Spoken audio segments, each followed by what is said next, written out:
Hello there, listeners. His name is Aaron, and he still does the Macarena at every public event he goes to.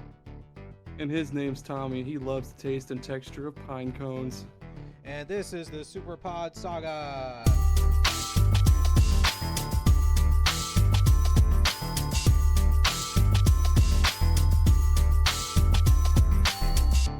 If you're a first-time listener, welcome.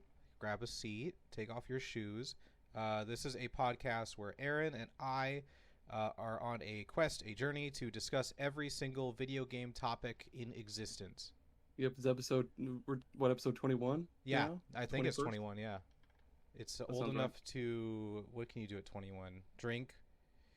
And buy cigarettes now. Now you have to be buy 21. That's different from when we were youths. Youths. When I turned 18, my dad was like, you can go buy me chewing tobacco now. And I was like, okay, Dad. Buy me a roll of Copenhagen, son. Yep, Copenhagen. Not that long cut. Not that green apple shit. Video games, though. That's why we're here. Yep. Before we get to today's topic, where can the people find us if they want to follow us on social media? Yeah. Twitter, Facebook, Instagram, TikTok, all of those in the bio. They'll have a link tree that you can follow, which will have literally everything we're on, including our website. And you can check out all of our latest episodes and videos and stuff on there. I've been posting a lot of shorts of just random stuff lately, just cause. It's jean shorts, khaki shorts. Oh yeah, denim cutoff shorts. Those are my favorite. Those one cargo pants you could zip off at the knee and they turn into shorts. I've never had any of those, but I've always wanted them.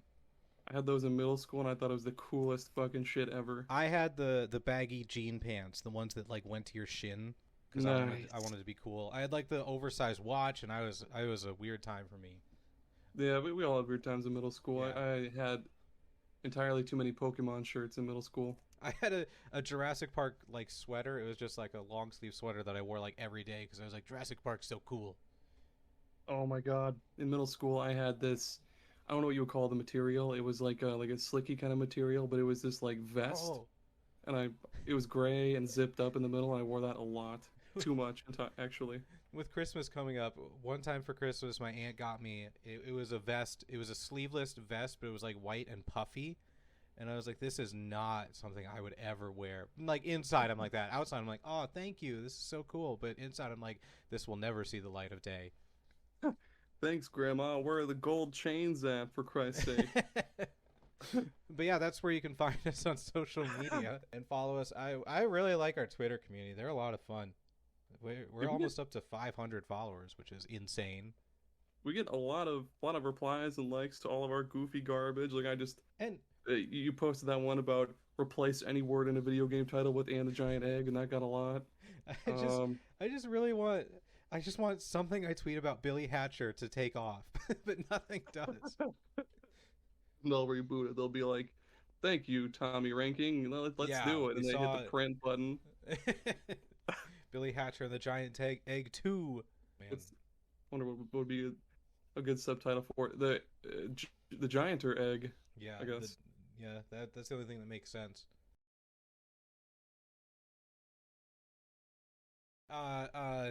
Video games. Yes, and it's recently, we just passed Thanksgiving last week, so you had the idea of talking about a game that we are thankful for.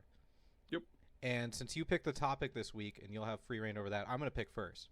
Okay, go for it. The game that I am most thankful for this Thanksgiving holiday is 1000% Marvel Snap.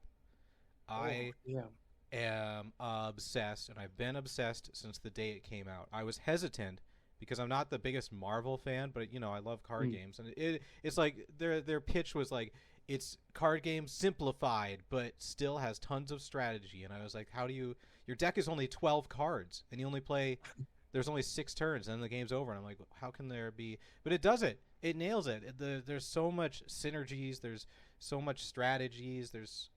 And it's just so good. And it came at the perfect time because there have been months where I'll just like look at the App Store games, and I'll be like, these are all garbage, nothing good. And then Marvel Snap comes along, and it's like, hey, buddy, you're going to play me for the rest of your life. And I am extremely thankful that I have Marvel Snap to just play wherever, whenever, and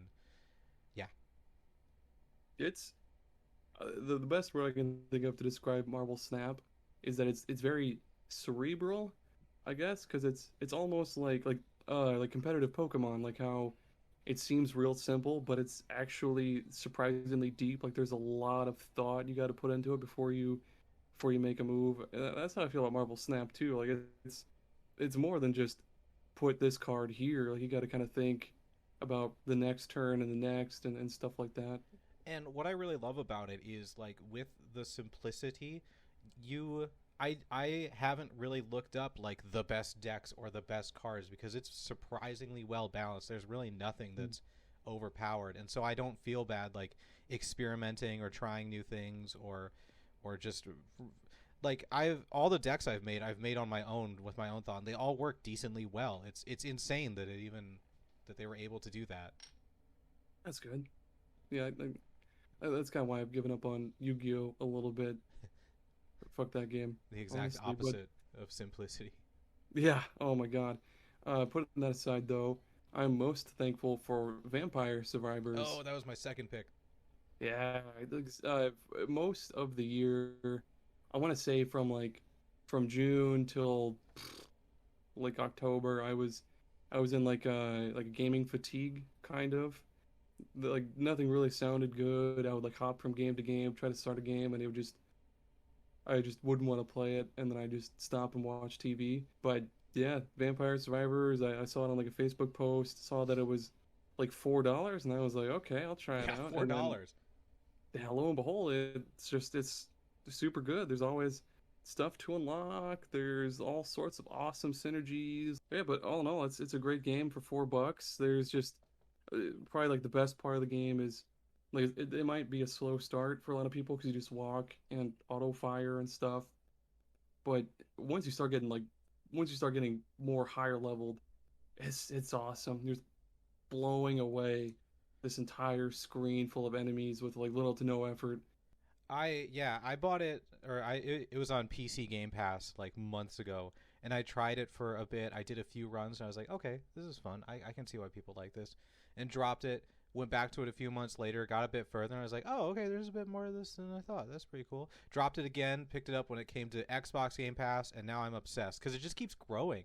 It's far Yeah. deeper than it first appears. Yeah, I think we just talked about this too in our Hmm. little group chat. Like it keeps expanding with new shit. It's just like a blob. It's like Katamari basically. Whatever, it just keeps rolling over new shit and accumulating other shit.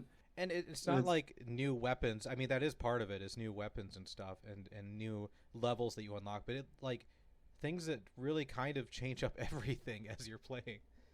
oh my God, yeah. There's for the longest time I thought like after I got the Arcanas, I was like, all right, well this is the game. And then later on you unlock other stuff that completely breaks the fucking game, and I was just Yeah, and blown away by that. Like, I only just started unlocking Arcanas, and then I I went to a bonus stage, and there was a little dude in the middle. And I walked up to him. And he's like, "Hey, you want to buy anything?" And I'm like, "What?" And you can like put him at the beginning of every level. I'm like, "You could just put a store in every level," and I missed this the whole time. yeah, it's so. And then you can buy weapons from other. Yeah. There's like the skeleton guy. There's the bear with a wheel or Oh, some ass see, shit. I've unlocked him to play as, but I've never actually found him. Yeah, there's just so much. It's an incredible game for now $5. Oh, They upped the oh, they're price they're by really a hyping it up dollar. there. Mm-hmm. So that's what Paywall. we're thankful for this Thanksgiving. We'll probably post something on Twitter about it a week after Thanksgiving and ask what games you're thankful for. Yeah, 'cause So if you're yeah, listening to it's this the in the last day of future, November. scroll back and find it and comment on it. Well, enough about that. What is our main focus topic for today, Aaron? That's right. You better put on that seatbelt and put on a helmet because we're talking about the GameCube, The Nintendo which GameCube. has nothing at all to do with seatbelts. But I wanted to make like a sweet crash test dummy joke, but I it didn't stick with me. Oh well. Moving on. Crashed GameCube. and burned. Yep. There we go. But yeah, I think we talked about this in the last episode too. The GameCube was the first console that both of us owned. Like it was actually ours. Yeah, it was the first console that was mine. It was purchased by my mother for me. Yeah, I think I got mine for my birthday. Yeah, birth for my dad. I got the black one that came with Metroid Ooh. Prime. Which one was yours? I got the purple one that came with the Legend of Zelda Ocarina of Oh Time special disc. And I was like, I'm never playing this. This is dumb. And I never played it. yeah. And then go ahead. I never touched it. Okay. And yeah, that was the one that we were gonna attempt to trade for Pikmin, wasn't it? Yes, yes, I believe so. This is the longest running joke that's in the history of long running jokes. This, It's oh my, a 20-year running joke. Yeah, because GameCube came out in 2001. yep, you'll never get to play Pikmin. Sorry, Aaron was Tommy. going to lend me Pikmin so that I could try it, and he never did throughout all of high school. And I guess we just stopped talking to each other, so that doesn't count. But it still counts. You could have reached out to me and been like, "Hey, I got Pikmin." I know you're in college and you're really busy, but Pikmin? Question mark? I don't know what happened to my GameCube. I don't think I sold it, but I don't know where else it would have gone. I don't have it anymore. Do you think your Because parents might have gotten rid of it or something? I They don't were know. just like Because I F wouldn't. Tommy and I didn't sell it for the Wii because I remember purchasing the Wii from Walmart. So I don't. I don't. I remember selling the Nintendo 64, which was a mistake. I don't remember selling the GameCube, so I just don't know what happened to it. I've asked my mom; she doesn't remember either, or she's lying to me. you interrogate her like the like the main character from The Shield. You're like bashing her face into the oven. Have you Where's ever my GameCube, mother? have you ever seen what a wave bird can do to a person's eye? I think, like a fucking idiot, I sold my GameCube and got the little Slim Boy PS2, and Mm, it's still a deep, deep wound on me to this very day because yeah. I also had Skies of Arcadia Legends, which I sold along with it as well, and at the time I got like maybe $30 for it, but now it's like fucking $200, and But I hate everything about myself. if you had it, would you sell it, or do you want it more to be like, I have this valuable game? I just want it so I can play it because it was a Okay. fun ass game. Same though, but my one that got away is the super or not Superstar Saga, the Thousand Year Door, Paper Mario and Oh Thousand yeah, Year Door. yeah, that one's also a pretty hefty price tag on that Yep, guy. yep, sure is. And man, we could talk more about GameCube, but did you know in Thousand Year Door you get a Yoshi companion and it's randomized on the disc, like it's hardwired into the disc, but it's random, like so whatever one you get is what you end up with. That color the Yoshi is, and you can't change it, but it's different for everyone. That's really cool. I didn't know that. Yeah, That's rad. yeah, that's fun. I don't remember what color my Yoshi was. It was too long ago. So, what if you emulate it? Like, is I, it random and specific to that one I'm file? Yeah, I'm assuming it'll be the same every time you play that specific ROM, because Oh yeah. I tried figuring out how to do Pokemon randomizer on my phone, and it's like you have to install a pre-randomized ROM, and when I did that, it's the same Pokemon every time, even though it's randomized. It's set into that That ROM. makes sense. Yeah, so I'm Yeah. assuming that's how it would work. I'm excited to see which one I have on my desk downstairs that I paid $100 for that I still haven't played yet, but I'll get to it. Yeah, you got to find out. It's real sad the history of the GameCube because Hmm. it's super undersold what they said it Yes. was going to, and a big part of it was that the PlayStation 2 was just this fucking monolithic like god tier selling fucking thing because what was it? It's still the highest selling video game console of all time. Like I Home think maybe console, yeah. The Switch might be getting close, but I'm pretty sure it's got to be pretty close. But yeah, the PS2 could play DVDs, which at the time was huge because DVDs were still new and DVD players were pretty spendy. It could play CDs. It had all sorts of stuff, and the GameCube was just I play games, yeah, and that's it. okay, PlayStation 2 isn't just home console, it's everything. It sold more than the DS as well. Barely. PlayStation 2 is at 155 million, Nintendo DS is at 154 million. Oh GameCube my is at 20, 21 million. God. What's the Switch at currently? The Switch is currently at If it even says that, I that don't is. yeah, it doesn't look like it's on here. That's fine. Yeah, Um, I think from what I've researched too, it sounds like the GameCube actually came in second. Like they actually overtook the Xbox there toward the end. yes, well, not according to Wikipedia, but they're both neck and Oh, neck. okay. 24 million to 22 million. I'm sure that could. Yeah, I don't know how they count that stuff, but they're neck and neck. But yeah, the Xbox I would not have considered a failure, but the GameCube definitely is considered a failure. Yeah, I thought the GameCube or not the game, oh the Xbox. I thought that sold really like a Yeah, lot more than I thought it did, but because of Halo and all the online stuff, that was all the rage. Uh, but I online guess gaming, yes, novel back in the concept. year 2005 or whatever the hell. I it's I know it us we've said it a couple times in the show, but the PlayStation 2 could play DVDs. I can't stress enough how huge that was back in the early 2000s, because now you got your Netflix, your Hulu, your everything, but back then you actually had to purchase DVDs to watch movies. So Oh my God! And then having it on your home console and being cheaper than a regular DVD player at the time was absolutely massive. that and having like a multimedia player in one little package was really awesome too. Because back then TVs were huge. Like you couldn't just Yeah, mount them to your fucking cubes. wall or anything like that. Like either either they had those awesome easy little component or composite or whatever connections on the front, or you had to actually like pull it or like kind of pull it away from the wall on your little TV stand and then like kind of like hobble through the back and plug them in and smash your hand a couple times. Yeah, But have to use a flashlight to make sure you're plugging them in the right order. yeah, And then Nintendo, when they were like, "Oh, is this gonna play DVDs?" They're like, "What? No, the discs are super tiny." And you're like, "What?" yeah, they were hella tiny for sure. Insanely tiny. If you kids, I like I like for whatever reason, whenever I speak to our listeners, I act like they're kids or like Gen Z or whatever. But our analytics is like they're people our age. Yeah, they know. Oh, maybe it's like maybe if we do get more viewers and they're In the younger future, kids, yeah. it'll be informative to them. Yeah. That's fine. But look up the GameCube disc size, because they are itty bitty. They are little guys.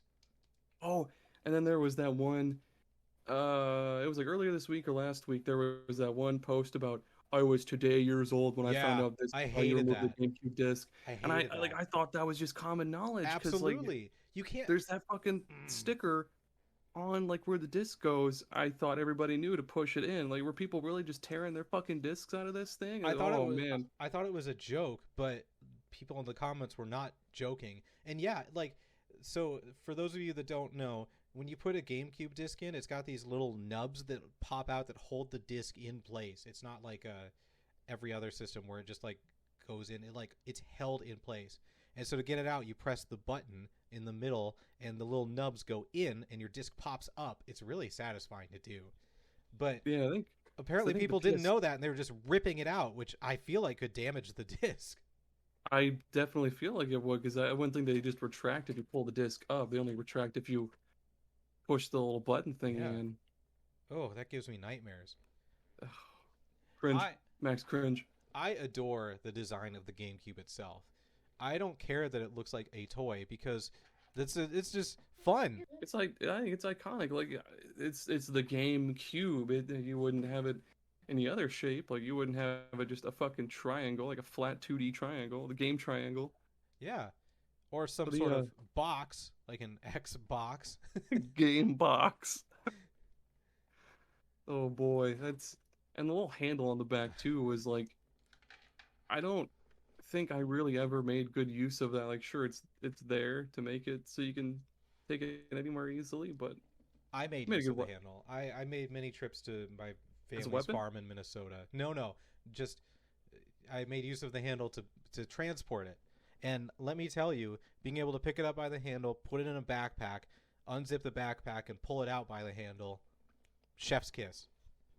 Yeah, that was and the controllers were super duper easy to plug in and take out too because like the PlayStation 2 controllers, those sometimes give me a little bit of trouble because if God forbid, maybe this is just me and in my own dumbass experience, but sometimes I had to like wiggle them to get them in there. I don't know. That's probably just me. Maybe Let it me was know just you. in the comments if you think I'm a fucking idiot. You're trying to plug the controller into like the disk drive.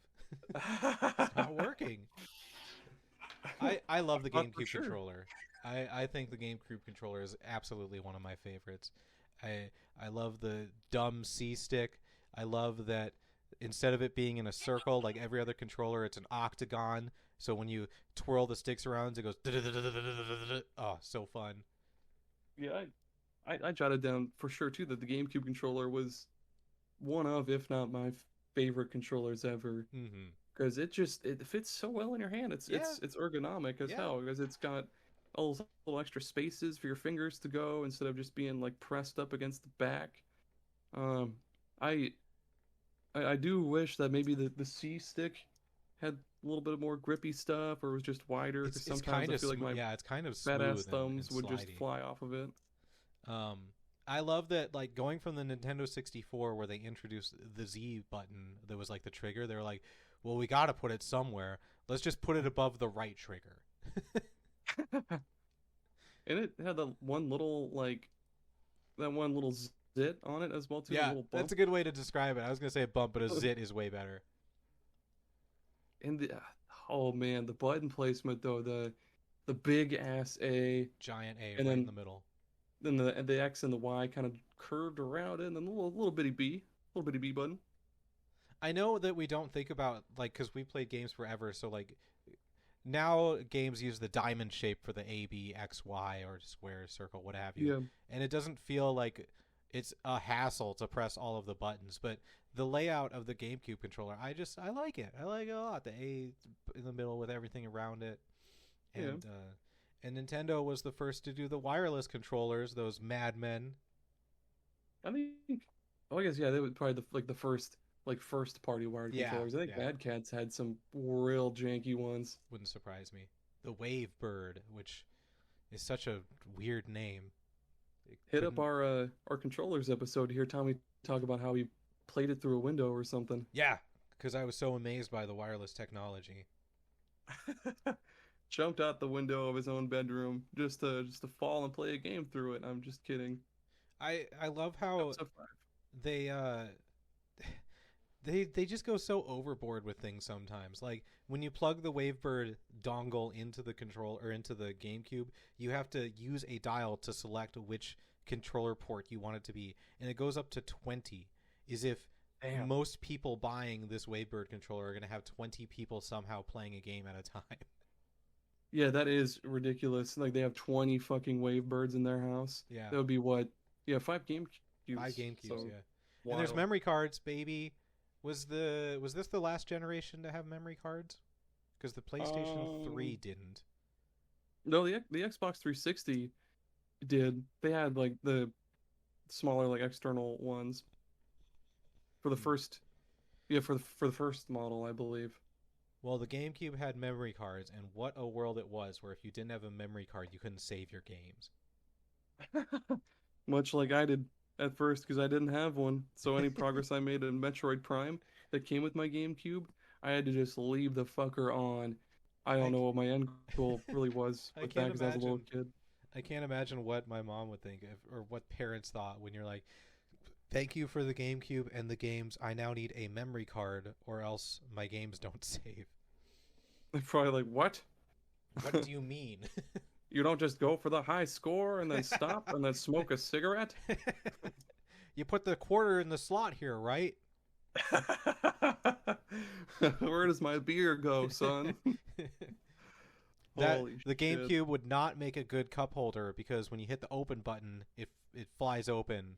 I don't think it has enough power to knock anything over, but hypothetically, Oh my gosh! Here's a story, not GameCube related. It's Xbox related, but hmm hmm so when I worked at this call center in Sioux City, I did some Xbox technical support, what? and yeah, dude, in Sioux City of all places. But so there was this one call that I got where some guy he called in about like the original Xbox, which we didn't support because this was in like 2015 or 14, hmm and he was like, "Hey, I put in," and this might have been a joke call, I'm not entirely sure, but he was like, "Hey, I put entirely too many pennies inside of my Xbox. Like just slipped them in there. Yeah. He was like, oh, "What should I do? Like, how do I get these out?" And I was like, "Well, why'd you put them in there? Like, you could probably take off the top cover and then shake them out. That's probably it, though. What Take a really magnet, gets I me, guess. what I really don't gets me is he said too many pennies, as if there's a know. normal amount of pennies to put in Yeah. So we only recommend about a palm full of it. How many pennies. did you put in? 2 palmfuls. Oh, that's entirely too many. Fuck. But no, yeah, it was a great call. I'm pretty sure it was just a goof call, but it was great. It sounds like it. I had to call support for my PlayStation 3 breaking. Um, I got Uncharted 3. Yes, Uncharted 3. And I put it in the PlayStation, and it just got stuck on the loading screen, the initial loading screen. Oh, I waited like 15 minutes, like multiple times, and I tried then going to like, is there any updates or something or what? And it wouldn't connect to the internet anymore. So I don't know if it was Uncharted 3 that broke it or if it was just the PlayStation or whatever, but I contacted them, and I understand that you have to go through every step, but I'm like, it's broken. And they're like, can you try turning it off and on again? And I'm like, that's not going to, yeah. I'll do it, but it's not going to do it. And they're like, can you try connecting to the internet? And I'm like, it doesn't. But eventually they came to the same conclusion, like, yeah, your PlayStation doesn't work. And they actually let me send it in and sent me a new one, which was super cool of them. That's pretty sweet. Did you try turning it off and turning it on again? Yeah, I'll do it again for the 20th time, but Yeah, exactly. that shit drives me nuts. I've actually had surprisingly good experiences with technical support for games. Like in college, one day I was like, I want to play Spore. So I grabbed my CD-ROM case and opened it up, and the disc was gone. And I was like, okay, I don't know where that is. And so I emailed EA, and I was like, hey, I bought this game, but I can't find the disc. I know that's ridiculous, but could you provide me a copy? And they're like, yeah, here's a download code. Go right ahead. And I was like, I didn't even need to like send in proof or anything. I offered to send them a picture of my empty disc case of Spore, and which is like ridiculous because anyone could just like take the disc out, but they didn't even need that. They're like, yeah, here's a download code. Go wild. And I was like, thank you. I was just thinking that too. EA. Here's another not GameCube related thing, but what was it?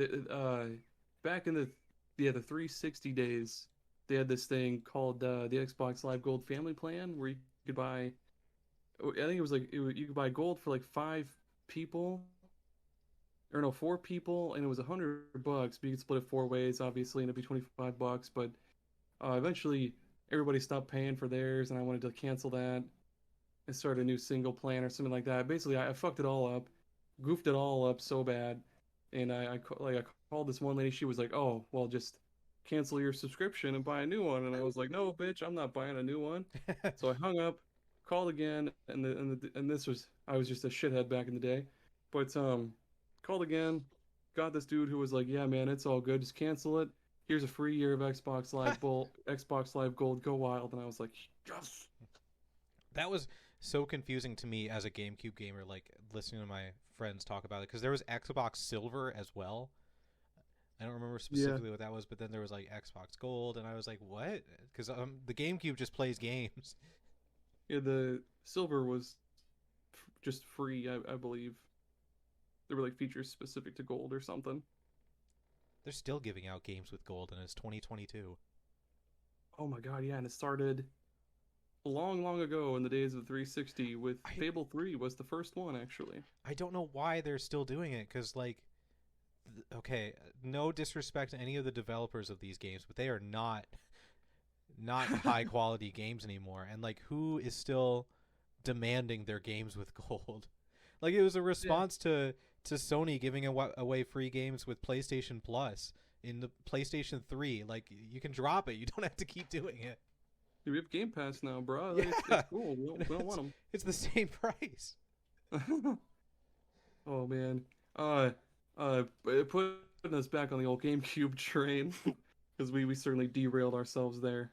I jotted down a list of some of the coolest and also weirdest accessories for the GameCube. Did you have any cool accessories for the GameCube in mind? I had one. It was the Game Boy Advance thing. Yes. That, like Game Boy Advance games, they're pretty small. They're like little itty bitty rectangles. The adapter for the GameCube added an extra like inch to the bottom of the GameCube. It like covered the entire bottom, and it like had a couple screws that you had to screw in. Oh, it was gorgeous. And you also had to pop in a disc to the disc tray on the GameCube so it booted into it. But Yeah, it could also play Game Boy and Game Boy Color games just to as play well. Game Boy games on your TV, which was awesome. It had Yeah, like back in the day. it had like the backgrounds or like the borders or frames or whatever you want to call them that you could switch between, which was super cool. And they had extra options you can access with like the Z button, but I never used the Game Boy player myself, so I don't really know what those extra options were. I hope they were cool, but I'll never know. I'm sure they were cool for a bit. But there was also the little broadband adapter that they had for the GameCube to play certain, like they only had like 8 games that played online.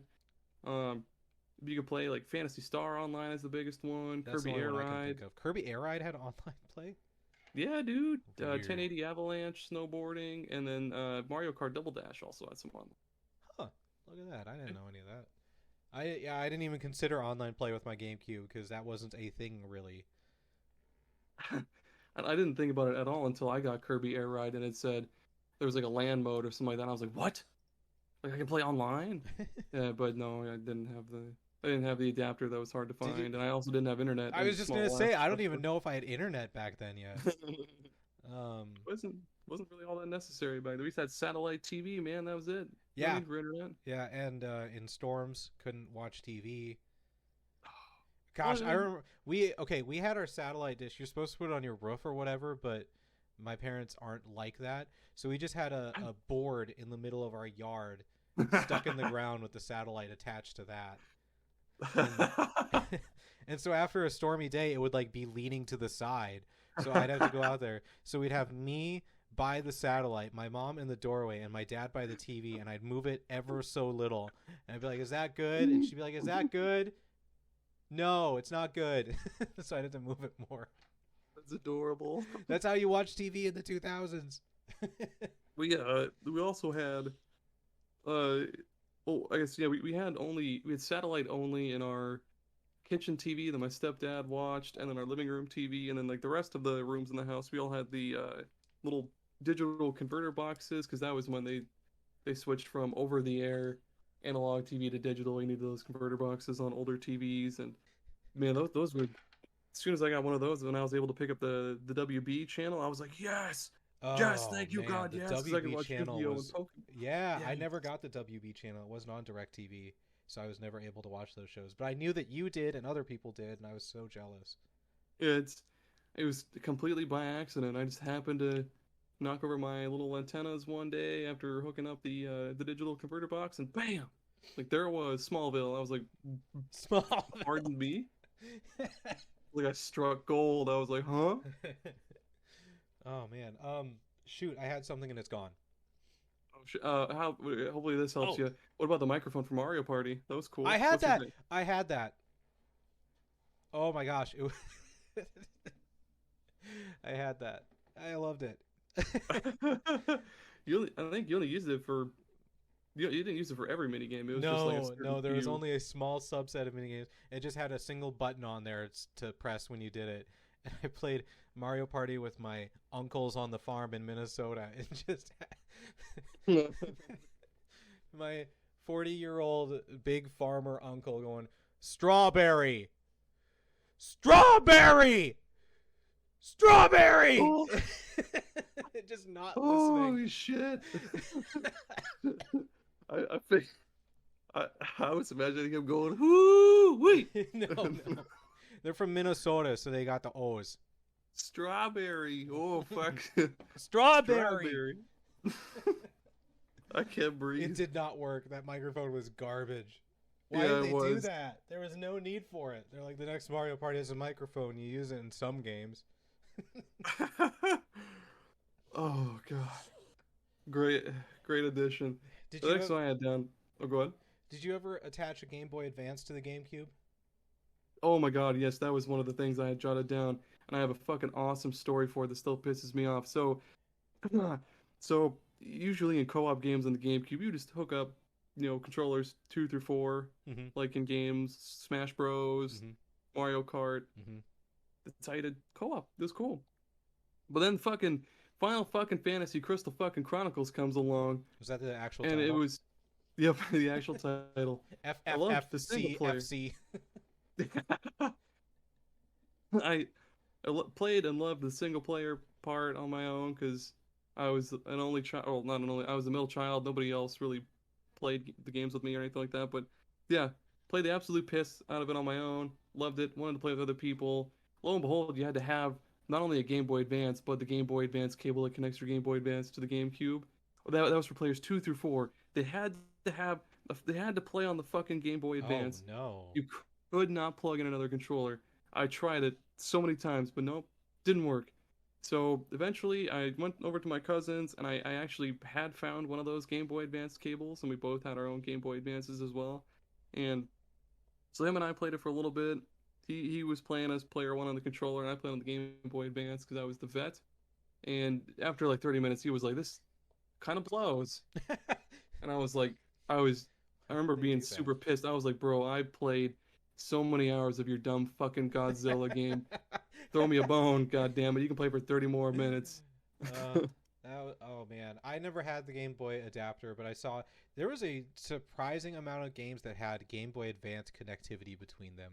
I was at work reading an old Nintendo Power magazine on the internet, and I read that for Medal of Honor Rising Sun, which was a game I actually had, if you hooked up the Game Boy Advance to it, it would show a map on the Game Boy Advance screen that you could use to navigate, which Yeah, this is crazy. it's wild. It's like the Wii U, but before the Wii U. Yeah, yeah, 100%. There was the Sonic Adventure port on the GameCube, Sonic Adventure DX, I think it was. You could you could transfer Chow from your Chow Garden on the GameCube to the one in Sonic Advance, and you could take them on the go and like raise them and stuff like that. That was super duper cool. That's cool. I Bring back yeah, Chow Garden. I had the Game Boy Advance SP Ooh, backlit screen. ooh, little clamshell, no Clamshell. scratched screen. What other were there other attachments, peripherals? Oh man, you forgot about the Donkey Kong The bongos. Donkey Kong bongos. Yes, I barely saw those. I had no desire for them. I remember seeing a post a long time ago about a guy that beat Dark Souls using those or Yes. something like that. But Um, I don't know. Kudos to him. did you see that Reggie Fils-Aimé, the president of Nintendo, absolutely hated the bongos and did not want to release it? That's There how you was pronounce his last name? Yeah, Reggie Fils-Aimé. Oh my god, this whole time I've been thinking it was Phil's aim. I'm Um, not sure what I want to say it's like French or something, but I have no idea. But yeah, it's Fils-Aimé is how I've always heard it pronounced. what did you say after that? I was caught completely off guard by Fils-Aimé.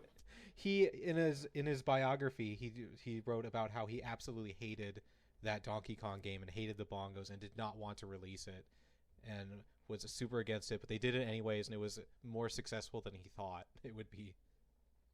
That's cool. I mean, I also thought they were pretty fucking stupid, but I'm sure there are people who maybe enjoyed the game. But we'll move on from that one though, because this next one is a real doozy, and I hope you've seen it before. The big ass keyboard controller for Phantasy Yes. Star Online. Yes, I the had it. GameCube keyboard controller. It's not just a Yep. keyboard.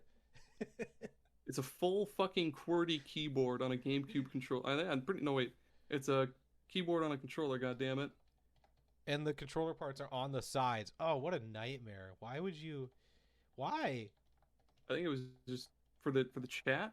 Oh, I I think. know. I understand the purpose, but still, why? Like, you can Google it and see it. It's disgusting. Like, it's not even a good color. It's the gray GameCube color, which is fine, but like stretched out and with a keyboard in the middle of it. It's even got like the top row F1 buttons, which are so unnecessary. What the fuck? I feel like it'd be kind of hard to hold too It'd because be it's so impossible wide. to hold. You'd have to like support it with your knee or something, or just be sitting down and put it on your lap. There was no I don't know. ergonomic thought put into it at all. They were like, we're literally just going to attach a keyboard to these GameCube controller. I don't see why they didn't just have an extra, like just an actual keyboard that plugs into like your player two, and then you use a separate keyboard. But I don't Imagine know. this had to have happened sometime in history, but imagine an Xbox gamer meeting a GameCube gamer, and the Xbox gamer being like, look, you just plug this tiny keyboard into the bottom of the controller. Yep. It sits between the handles, which that's wild to think back on and be like, look, I can type things. And the GameCube guy being like, oh, I got that too, look. And he smashes him over the head with it. Lunch tray style, just beefs him with it like no, it's long, it's horizontal. What do you mean? Man, what a weird thing for the Xbox too. They thought ahead and were like, we're gonna have a plug-in in the bottom so that people can plug these tiny keyboards into it. Yeah, I had one of those for the 360 and it was sweet. Like it also had they had kind of like an alt key kind of, or not alt, like a control key kind of thing, to where you could like hold down the control key and press different keys and do different other certain things. Like there were punctuation marks and shit like that. T9 typing is the best typing. That's what I used on my PlayStation 3, and I will never forgive the world for moving on from T9 typing. Oh yeah. This is like the fifth episode we've talked about T9 word on. It's important. People don't understand with their touch screens. Give me T9 on the touch screen. Oh man, do you remember the iconic startup sound for the GameCube? Oh yeah, of course. Bap. Did you ever listen to any like little like Easter egg sounds for it? Yeah, when you hold Z when it starts up, it makes like squeaky toy sounds. And if you had 4 controllers plugged in and you held down Z button on all 4, it was like a Japanese. You're like, oh. Yeah, that one I never experienced because I didn't have 4 controllers, but it's such a little detail that didn't need to exist that Nintendo did just for fun. It was super cool. Oh, and the actual menu for the GameCube, I love that. I love that too. I always, whenever I booted up a game, I went right to it just because I love the little ambient noise, like the little background music, the little floating cube that would rotate. Video game menus, that's a lost art form. I know. Now they're all like multimedia centers where it's like, here's some ads. Do you want to check out some movies maybe? We can sell you movies. And I'm like, no thank you, Xbox. It's maybe this is just me, but I wish all console menus had like little ambient background music, because I know the Switch and the Xbox are like the two biggest bastards with that, because like the PlayStation's I guess 2 through 5 now, they've all had little ambient background music, and Nintendo was cool about it with like the GameCube, Wii U, and 3DS and shit like that. But man, I wish the Xbox and the Switch had sweet ambient background music, 'cause I miss that. How cool is it that the Switch still doesn't have themes? Oh my god. Like they have a section for it in the menu with just black and white. They could easily add like a Breath of the Wild one. He's just climbing up a cliff, eating a fucking baked apple, dude. I don't give a shit. I just want a new theme. And one day they were just like, we turned on the ability for you to use Bluetooth headphones. It was there the whole time. We just hadn't turned it on. Dude, and what the fuck is the deal with the little LED light around the home button? When are we gonna be able to use that? Like, it's so weird. There's so many things that when the Switch first came out, we were like, okay, well, they're going to make use of this eventually, and they just didn't. Such a weird console. The little LED home light thing was, they eventually, I guess, officially activated it with, what was that one Wii Ring game? Wii Ring Adventure? Wii Ring. Ring Fit Adventure. Ring Fit Adventure, yeah. They because you could set like an alarm or something for that game. Yes, that's right. And the controller would like light up and shit when the alarm went off. The controller has an infrared camera that it uses to measure your heartbeat. Did you ever have the e-reader? Oh, no, I never did, but I always wanted one. I don't know where we would have even gotten one, because they didn't sell those at Walmart, did they? I'm pretty sure they did. Oh, okay. I remember seeing the cards at Walmart. Did it work with the game? I know it was for sure for the Game Boy Advance, but did it work with the GameCube? According to Wikipedia, yes. Wild. I don't know how the fuck it would have connected to it, but that's cool. No, maybe the memory card slot? I don't know. Oh, maybe. Wait, let me click on it and look. Yep, memory card slot. Nice. Well, that was. Did you have anything else before we move on to some of the best games for it? I can't think of any other attachments. It was the Wii where they really went wild with peripherals. Oh my god, for sure. Did you? Do you want to do an ad break before we get to games? Oh, good call. Let's do an ad break. Today's episode is sponsored by Jim. That's Jim, the name. Do you post things on social media and feel like you're not getting a lot of feedback or community interaction? Well, feel free to hire Jim. He's a 65-year-old retiree. He will comment on all your posts and say whatever's on his mind. Most of it is confusing to him because he's not the best with technology, but he gives it his best, and he will absolutely pad out your social media posts to make it look like you got someone who's interested in following you. He can get off topic at times, but just be sure to clear him back on topic. It should be fine. He's been doing this for about 3 months now. So contact Jim. His website is mynameisjim.aol.com. Reach out to Jim and he will help you out. Thanks, Jim. Thank you, Jim. We love you, Jim. Oh man, my name is Jim at AOL. Oh man, bring back AOL. Holy shit. I never did the AOL thing. I was an MSN Messenger boy. Oh yeah. Never mind. That was the one that I used. My bad. Holy shit. And Yahoo chat rooms. Did you ever use those? I did a little bit. They said they were an 18-year-old girl from New York, but don't know if that's true or not. Catfishing wasn't a thing back then, so I was like, whoa, they're from New York. I just asked them questions about New York. I was like, is there police sirens all the time? There's lots of people, right? Walmart? That was it. It was totally innocent. That was just me asking about New York. I remember whenever I went to my dad's, me and my brother Devin, we would go on to like some of the more different chat rooms. Like there was one for like vampires or goth kids or whatever. We'd try to act so fucking cool. We'd be like, "Oh yeah, I like to hurt myself while my parents watch," or something fucking stupid. Which in hindsight was really awful, but it was funny at the time. Man, such a weird time. No, I totally understand. It sounds, but no, like chat rooms, just rooms where people could come in and just talk to each other. That's what they were for. Like now chat rooms are not innocent, but back then it was literally just rooms for people to talk about things with other people. Yeah, and I mean that's probably why they probably shut all of them down now, because there was a lot of really bad shit. I don't know if you've seen To Catch a Predator, but there was a lot of really bad shit happening there. Like anybody could be anything, anytime. Yeah, but at the beginning, maybe I was just a innocent boy and didn't realize it. But to me, at least back then, it just felt like they were just rooms for people to talk to each other. Yeah. Oh man.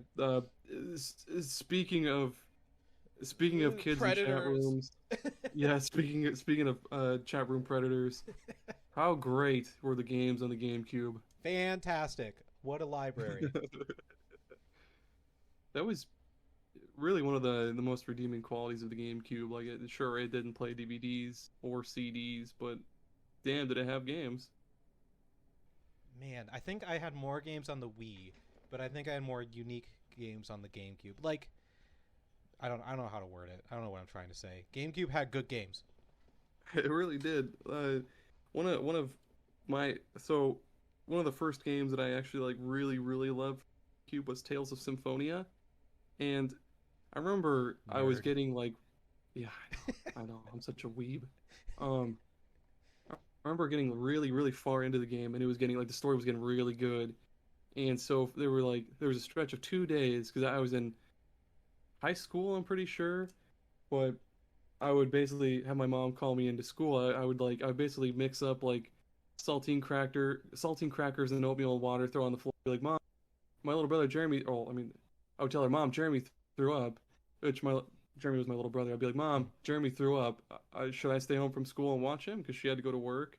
And she'd be like, "Oh yeah, that's fine. Make sure he stays hydrated, blah blah blah." Be like, "All right." Yep, I bought me and this little kid who probably should go to school, 2 days off of school. So I just played Tales of Symphonia and beat it, and it was great. Good game. I'd absolutely call in to work for it again.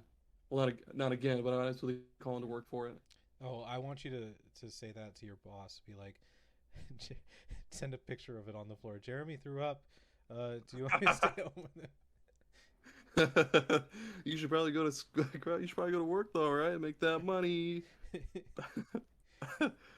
Did you play the Metroid Prime or Metroid Prime 2? You're fucking ass right. I did. Yeah, I didn't. Oh. No, but tell me about it, because I did not know anything about the Metroid series back then, so it wasn't ever a game that I looked at. I had probably never heard of the Metroid series. But did you play the Super Metroid before then? No, honestly. Okay, so Prime was your first Metroid. Yep. And it came with my GameCube, and I was like, well, this looks kind of cool. It's like a little first-person shooter. By the way, how wild is it that Nintendo took a 2D side-scroller and turned it into a first-person shooter that was actually really, really good? And that was before first-person shooters had exploded. That was 2002, like before. When did Halo come out? Was that not 2004? Combat Evolved 2001. Oh, no so shit. The year before. November 2001. And Metroid Prime was November 2002. But still, it wasn't... first-person shooters were still pretty new, in my opinion. Like, I'm sure there were some of the games... Nintendo made a first-person shooter is crazy. You're right. And it was, coming from a 2D side-scroller, but... No, Metroid Prime was great because, like... So, in the beginning of the first game, it's real, like, kind of almost survival horror-y, because you're going through these little hallways, and there's enemies you shoot, and then you get to this like big like parasite queen or whatever the hell her name is, and then you beat her, and then it's like, uh-oh, the ship gonna explode, you better get out in the time limit, and then you're like scrambling out of this thing, and then you make it out in time, of course, and the thing explodes behind you. But the rest of the game's not like that. It was just a ton of exploration. You're hopping from platform to platform, and in typical Metroid fashion, you're getting like new abilities that'll help you explore further, like the screw attack that gives you an extra jump and shit, the grapple beam, all that stuff. God, they were great. It's just Metroid Prime and the Metroid series as a whole just does not seem like a Nintendo type game.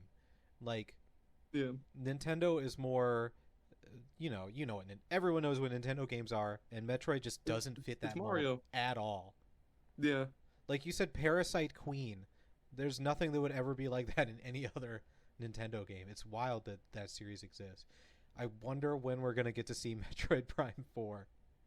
There are times where I'll stay awake at night at like 5 in the morning, just like have my arms crossed behind my head. I'll be like, man, I wonder what Metroid 64 would have been like. Yeah, man. We'll never know.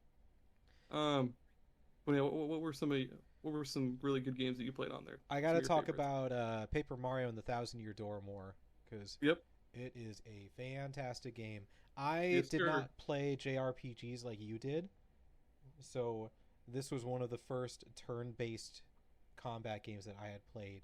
And even though I didn't have the experience of like Final Fantasy VII, where you pick an attack and it happens, and then the enemy attacks, even just still being able to hit A when you do a jump to do extra damage, or hold the left stick when you do the hammer attack, or all the special moves requiring tons of different things, it was just so interactive, and it made every battle fun, and it made them seem almost like a puzzle, which is great for my brain, seeing all the different enemies and being like, okay, I'm going to do this, then I'm going to do this, I'll do this. Man, and just an unnecessarily good story. Long story with like different, there's a haunted house, there's like a monochrome tree filled with little creatures. Like, they go out there. The story is just so unnecessarily good. They didn't have to go so hard on all these unique characters, unique locales. They put so much work into it, something that like I wish they would do, because this was the last like traditional Paper Mario, and at the time it was like, man, I can't wait to play more of these, and then that was it. Some of my favorite games that I played on there was I'm not sure if I'm going to pronounce it right or not, but I pronounce it Baten Kaitos. Oh yeah. Baten Kaitos. Yeah, that sounds about right. So yeah, basically it's a turn-based RPG, all that stuff. But instead of actually going through menus and doing your attacks, you basically just draw a hand of cards, and the cards you play are your moves. Almost kind of like SteamWorld Quest, but Hmm. yeah, but there was everything. You could put everything into a card. Like you would draw like a fucking cheese block or or your attacks, and each character had their own specific cards and stuff. And I forget a lot about it. I haven't played it for a long time, but I remember I had loved the piss out of it. And there's a really huge plot twist there toward the end. It was such a good game. I wish they would. There were two games actually, and I wish they would bring those back. I don't see why they wouldn't, but whatever. It's Nintendo for you. Surprisingly, I don't think this gets talked about a lot, but the GameCube had an extremely good roster of sports games by EA and 2K. It was the last Nintendo console to have like true sports game support. Like I'm scrolling through this list and there was MVP Baseball 2005, which is the best baseball game ever. Tiger Woods PGA Tour. I had Fight Night Round 2. It had a ton of good sports games. NCAA football. That was back in a time where EA and 2K were like each making competing sports games, so they actually like tried to one up each other. Where now only EA owns football and only Sony is making baseball games. Golf is in Really? a really weird spot.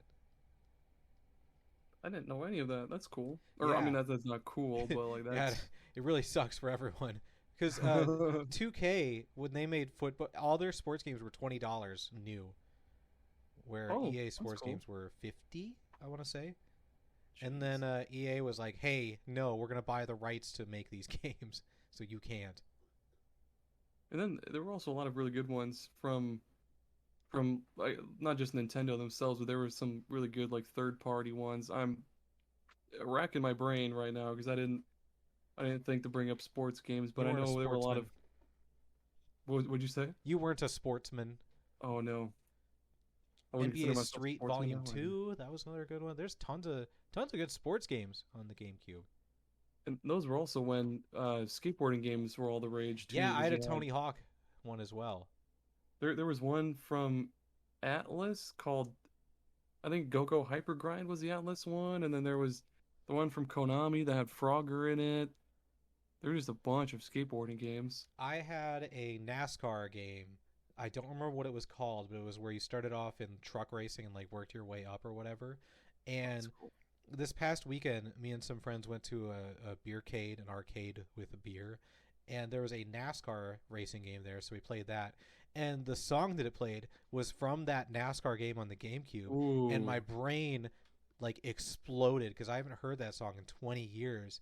And just hearing it, I was like, "Where's this? Where's this? Why do I know this? What is this?" And then my brain connected. And I was like, "Oh, NASCAR!" You went full Ricky Bobby. You were like, I gotta go Yeah, back. yeah, exactly. NBA Live, I had NBA Live as well. I was way more into sports games back then. There was oh man, and then Super Mario Strikers, right? Yes, but I didn't have the GameCube one. I didn't even know that existed. Oh, I had the Wii one. no, Need for Speed never mind. Underground, man. Oh, and Underground 2. Underground 2 was my shit. I And Most Wanted. loved the drag racing. It was way less technical because you just flick the stick left or right to switch lanes, but they could make it more cinematic, and it was so fun. Oh, and there were oh, what the hell did I call them? The sprint races where there it was just one lap and you go from like point A to point B. Yeah. And then what else was there? There's racing games. Sorry for the squeaky chair. Um, there were a lot of really, really good racing games back then. Like the Burnout series was in its prime. Yes, Like yes. Burnout 3 and Revenge, those were two of the best. Of I course, Mario Kart. I feel bad because I'm looking through like the top rated games, and there are tons of games that like I consider good that I never actually played. Resident Evil 4, never played. Twilight Princess, Wind Man, Waker, never played it. Uh, what else? Super Mario Sunshine, never played it. you So I'm talking about having a GameCube and loving it, but I didn't have any of like the big giant games that everyone loves. You really never played Sunshine? I've never played Sunshine, even to this day. Okay, but no, that's insane. There was so when I was doing research, I found this little, I guess statement or whatever from Wikipedia, and it was pretty surprising. So, and it said, and it reads like this: regarding concerns about the correlation between violence and video games, a 2009 study by none other than Iowa State University found that certain games like Super Mario Sunshine and Chibi Robo, which were GameCube exclusives, would help players learn positive skills about helping others, empathy, and cooperation. And I mean that the whole thing is just I don't care because I mean I've played a lot of violent games and I'm not a fucking serial killer, but um, it's wild that I was from Iowa State University nonetheless. Yeah, and, they and your whole suck. thing about yeah, like go Iowa, man. We don't get anything, but we're on what? um, man, we could probably violence in video games. That discussion did happen around that time, and it was so Yeah. ridiculous. Like the one of the biggest quotes I saw that like really framed it for me was, um, I don't even remember where I saw it, but someone was like, "Call of Duty makes me more violent in the same way that Madden makes me better at playing football." It doesn't. It's a What video the game. fuck? Yeah, They're that's not comparable. and then there was there was that whole thing with like after Columbine happened and they tried to They blame Marilyn Manson blamed Doom for it. or Quake or something too. Yeah, and it was just like no, they were bad kids. Mm-hmm. We'll have this discussion another time. But yeah, violent video games and like heavy music don't make you violent. No. Crazy people make you violent. It's easier to blame media than yourselves. Hmm. That is correct. Oh Um, man. And then so another cool game that I have a cool story for, mhm. Custom Robo. I've discussed this in many episodes. Nintendo, please bring it back. I beg of you. I'll do whatever you want. Just please bring it back.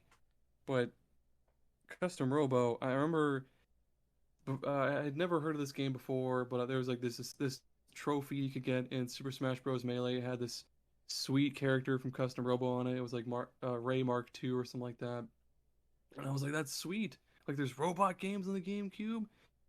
And one day we went to what was the video rental? It was like Video Gallery, I believe, Movie Gallery, something like that. Don't know. We went to one of those places, and I saw Custom Robo there, and I was like, Dad, please. And he was like, all right. So I got that and Sonic Adventure DX, and from then on I was hooked. Custom Robo is great. It's like a little Sunday, not Sunday. Oh my God, Little Sunday little church Saturday service. morning. Yeah. It was like a little Saturday morning cartoon in a game, and you got to customize your robot with different weapons and shit like that. I've talked about it, I think, in episode 4, Hidden Gems. Check it out. No, it's a great game. I love. It's not a perfect game by any means, but Custom Robo needs to make a comeback, and then that's one of my favorites on the GameCube for sure. How about Beautiful Joe? I only played it on a demo disc, but I loved what I played. But I just think it's wild that Beautiful Joe 1 and 2 came out and then never again. Because they were very well received. It's a super unique and cool game, and then it just nothing. I think they had one on the DS, but I think that was it. Crazy. Yeah, there's a lot of there's a lot of fucking Capcom games that they really need to bring back as well, like Beautiful Joe being one of them. Power Stone. Oh, there's a lot. How wild is it? People may not know this because it's on everything now, but Resident Evil 4, that was initially a GameCube exclusive, wasn't it? Yeah, it was. Yeah. Resident Evil 4, a Nintendo exclusive. Yeah, and then they did the remake of Resident Evil 1 exclusive to GameCube as well. Back in the day anyway, now it's on everything, but the survival horror console, the GameCube. Oh yeah, because they also had Eternal Darkness, and that was quite the doozy in a good way. Yeah. It was a fun game. I had a bunch of Mario titles, and I don't know what it was about me back then. I had Mario Golf, I had Double Dash, and I had Super Smash Bros. And I did not enjoy my time with them. I think that's partially because I was only child in small town, so I only had myself to play with, and I don't know, it just got boring really fast. I mean, I kind of had the same thing. Well, I mean, I wasn't. I had like an older sister and a little brother, but they didn't really ever play with me a whole lot. But there was this thing I used to do with Soul Calibur 2 on the GameCube. I would basically set up this big tournament between the computer characters, and I'd put them on the highest level they could go. And I'd see who'd win, and you'd see little me cheering. I'm like, yeah, yeah, go Nightmare and go Maxi, because they were the coolest. And I'd be like, yeah, fuck yeah, and then they lose, and I'd reset the GameCube and start it all over, because I'd be really mad. Because no one beats Maxi, goddammit. I maybe that's what it was because I had Soul Calibur 2, which was more complex than Smash Bros, and I had more fun with that. I had Tiger Woods PGA Tour, which was more Smash complex, Bros. and I had Need for Speed Underground, which was more. Maybe I just like. I remember playing Mario Golf and just hitting A, hitting A, hitting A, and I'm like, this is how you swing. This is boring. Because Tiger Woods, it's the stick flicking. Ooh, that's cool. You pull the stick back and then you push the stick forward, which was super easy with the GameCube controller notches to hit the ball straight. Oh man. Oh, and speaking of Mario games, this one kind of counts as a Mario game, but I feel, oh yes, Luigi's Mansion for the longest time was like the best ever launch title for any console ever, to me anyway. But Breath of the Wild kind of dethroned it. But no, Luigi's Mansion, that also came out of left field. It was like, what? Green Mario in a haunted mansion, Yeah, what cleaning goats? weird idea, actually.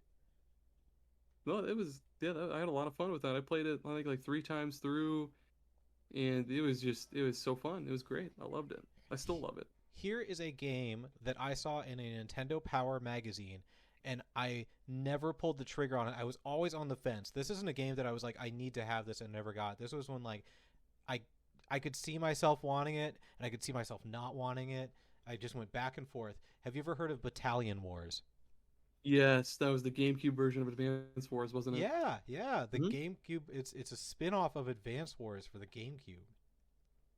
I I also always saw that, but yeah, I never pulled the trigger on it either. I wonder how it stacks up against the Advance Wars series, like if it's any good. I know, because I played Advance Wars on the DS eventually, so I'm just really curious what. And they had one. They apparently made a sequel for Wii, which I didn't know. And then What obviously the there fuck? hasn't been an Advance Wars in quite a while, but Yeah. When's that reboot gonna come out? They keep never. I honestly think it might never come out. no, It wouldn't be the first time Nintendo's done that. They had that baseball game for GameCube that they never released, even though it was completed. no, please. Oh shoot, I had another game in my. Did you ever play The Legend of Zelda's, the Twilight Princess or the Wind Waker? I didn't play the Twilight Princess because that was super late in the GameCube's life. Yeah. I had it pre-ordered, but I never played it. But Wind Waker, I did play and beat that one, and I remember it being a huge slog because You mean when Twilight you have to Princess? sail across the whole world in this little boat, especially like toward the end where you have to like, gather the Triforce pieces, it took fucking forever. Wasn't it so bad that they changed it on the re-release on the Wii U? Yep, yes sir. Wow, crazy. Nintendo admitting they're wrong. And then another, oh man, Animal Crossing. Nope, didn't touch it. Oh, I spent a lot of time on that. I remember they had those commercials about it where it said like it's the game that play or yeah the game that plays whether you're playing or not or something Oh like yeah, that. yeah. And I thought that was super duper cool, but you know there's just time that passes when you're not playing really. Yeah, I had the Animal Crossing for DS, did not understand it, did not like it. Oh man, looking now like when I started collecting games more and more a couple of years ago, I did snatch up Wario World at a decent price because Mm. I still love Wario Land 3 and 4. And Wario World, yeah, it was surprisingly fucking sweet. Like, I'm surprised I didn't pick that up. Well, I guess I was a dumb kid, but that was a good one. And I wish that they would bring back Wario in some way. Right? Oh, FIFA '07. I had FIFA '07 too. I'm just FIFA. scrolling through it. I played an ass ton of FIFA '07. That's the game that got me into World Cup soccer, which is happening right now at this moment. Yeah, man, what a man, FIFA '07. That was the last time I played a soccer game. Oh, I had Medal of Honor Rising Sun. I mentioned that earlier, but I for a brief time I was into war games. That's what I called them back then, I guess, because it was more like World War II stuff. And I played all the way through Medal of Honor Rising Sun. It took place in Japan, obviously, and I don't know. It was a GameCube first-person shooter in World War II. I don't know what else to say. It's weird to look back on because it was just a story that you went through. You just ran from place to place shooting people. There was no leveling up. There was no unlocking anything. It was just running through with a story. Oh man, so good GameCube first person shooter that's not Metroid. Time Splitters Future Perfect. Oh buddy. And my little brother. That? So there's a campaign mode where you play through the story and they're just going through time, doing certain things I really forget, but the real meat of it that me and my little brother, once he did start playing games with me, it was basically just like Halo. You're just in this level and you're shooting people, but the thing that really set it apart from Halo was that there's all sorts of time eras that you go through, time periods that you go through the game. So you could so you pick a map and you can pick like a certain amount of weapons that you want to add to the map to pick up. And there were things like, obviously there were like machine guns, rocket launchers, but there were also future weapons like laser rifles and other stuff. And then there were past weapons like a musket. You could even have just bricks that you could throw. And there are just all sorts of different cool weapons that you could add to the map. And there were all sorts of different sweet characters you can unlock too. And I don't remember if the characters did anything special, but I mean they had different like voice lines, and obviously like their arms looked different while you were playing. But there were all sorts of goofy characters. There was like a gingerbread man. There was like a human-sized duck, and it had like human proportions too. Like it was a duck, but it was like tall and slender like a person. It had like a duck face. It was awful. And then there were like different little monkeys that you could pick as well too, like a cyborg monkey, cop monkey, sheriff monkey. There were lots of monkeys. It was a good game. Here's a fun one. I would be surprised if anyone else listening has played this game as well, but as you may remember, Grand Theft Auto was really hitting its stride in this era. So Activision was like, we got to have one of those. So they made True Crime: Streets of L.A., which I had for the GameCube. Yeah, that was a pretty fun one too. You could do a cheat code to play as Snoop Dogg. No shit. Yep. And he had voice lines and everything. Dig it. He dig it. I just want to read. It's like reading the description of the game. Like, I don't know, when you read descriptions of games now, it's like, we've got a battle pass that's full of skins that you can unlock. Like, that's their selling point now. Here, let me just read True Crime Streets of LA. As Nick Kang, your brutal reputation and lethal skills have landed you a nasty job, heading up an undercover task force to stop the Chinese and Russian gangs from terrorizing Los Angeles. Drive, fight, and blast your way through a massive array of unpredictable missions using stealth techniques, martial arts moves, and an ask questions later arsenal. Hell yeah, that's dude, just so 2000s. Awesome. Yeah. That's the most Fast and Furious thing I've ever heard. Yeah. Martial arts, ask questions later. Oh. Okay, you go first. Simultaneous excitement. I was gonna say, speaking of Snoop Dogg, Need for Speed Underground 2. So Snoop Dogg did like the main theme song for the game, like at the title screen and shit. Man, what a game Underground 2 was. I must like, have had open Underground world. 1 then, because the main song was Get Low by Lil Jon. Sad Boys, which was played at every one of our middle school dances. That's true, it was. Jeez, I remember one time they actually had the swear words on it, and everyone was like, "Yeah!" And they always had that Apple Bottom Jeans song for the announcement. And then they switched to You and Me Going Fishing in the Dark. Yep. Oh my God, that's Iowa, everybody. That's Iowa. Woo! Oh my gosh. Gun. Oh yeah, the video game Gun. That was my first Western. I went. I went to Sioux Falls with a friend and his mom and saw it, and I was like, I'm gonna buy it. Because he had an Xbox, so I like had that motivation of being like, gotta prove the GameCube's cool. So I was like, look, there's a Western game. It's actually really good. Open world Western game. It was there was nothing to do in the open world. It was just like stories and stuff, but it was it was just fun. That's cool. I think that's pretty much all open world games were back then. Like there wasn't a lot to do. It was just for story purposes. Oh, Pikmin was another good game on there too. You don't say. But yeah, I mean, maybe eventually they'll bring the first couple of games to Switch, possibly. But what was cool about those games was it basically almost played like an RTS. You, as Captain Olimar, you're going through each level to pick up pieces to your ship, and you got to do it before nighttime comes, because at nighttime that's when all the monsters get really, really mean and nasty. Of course. And you would just throw your Pikmin at enemies, and they would beat the piss out of the enemies. Used your Pikmin for everything. Like they would pick things up and bring them to your ship. But those were fun games. I wish they would bring 1 and 2 to Switch, because they were great. Did you ever actually play at night, or was it like just a timer sort of thing? Yeah. Basically, like it would say like hurry up, nighttime's coming, and if you didn't get to the ship in time, I think it would automatically bring you to the ship. I forget really, but if you did make it to the ship in time, you'd see this little scene of like Olimar and these little other smaller ships that housed your Pikmin called onions. They would be flying along. You'd see all the monsters just going fucking nuts on the ground below. They'd be fighting each other and shit. It was kind of spooky at the time. Little Aaron was like, oh, no. Oh, thank God I got out of there in time. Billy Hatcher and the Giant Egg.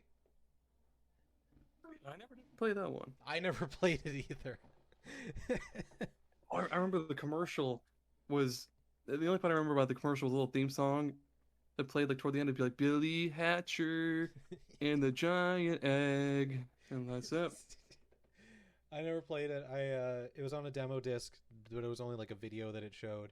And I actually watched some YouTubers play it a couple of months ago, and I was like, "Oh, this doesn't look good." Oh yeah, I didn't play it. Scrolling through games, and I don't know if there's any other games I had for GameCube.